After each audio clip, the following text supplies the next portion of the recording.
England विपक्ष द्वितीय test match खेलेनि जसप्रीत बुमरा।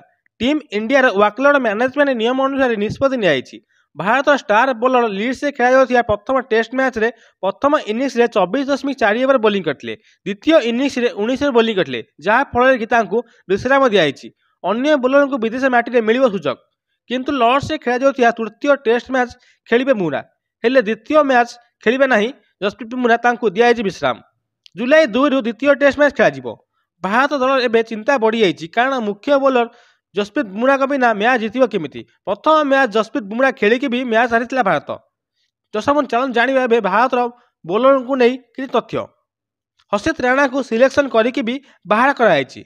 मोहम्मद सिराज को विकेट मिलूना, प्रसिद्ध कृष्णा को विकेट मिलूँ, माड़ बहुत खाऊँ। शार्दुल ठाकुर ऊपर विश्वास होना, जहाँफल खेल भी बोलिंग मिलूना। नीतीश कुमार रेड्डी को खेलाइबे, किंतु हाँ सी बैटिंग बोलिंग भी करपारती। अर्शदीप सिंह को यह डेब्यू मैच, जदि अर्शदीप सिंह को खेलाती ये डेब्यू मैच, टेस्ट रे एते एक्सपीरियंस नहीं। सेपटे इंग्लैंड दल बोलिंग स्ट्रंग होती, कहीं दल को फेरी जोफ्रा आर्चर, जहाँफल कि इंग्लैंड बोलिंग लाइनअप पूरा स्ट्रंग अच्छी। मोहम्मद शामी और भुवनेश्वर कुमार को आम दल नहीं ना। उमेश यादव ईशांत शर्मा को एक्सपीरियंस बोलर आम पाखे ना। प्रथम टेस्ट मैच रे बुमरा 24 बोलिंग कर 83 रन 5 विकेट नहीं, सिराज 27 बोलिंग कर 122 रन देते, प्रसिद्ध कृष्णा 20 ओवर बोलिंग कर 128 रन देते। से द्वितीय इनिंग्स रे सिराज 14 ओवर बोलिंग कर 51 रन, जाडेजा 24 ओवर बोलिंग कर 104 रन, प्रसिद्ध कृष्णा 15 ओवर बोलिंग कर 91 रन, 6+91 एमती माड़ खाई बोलर मैंने।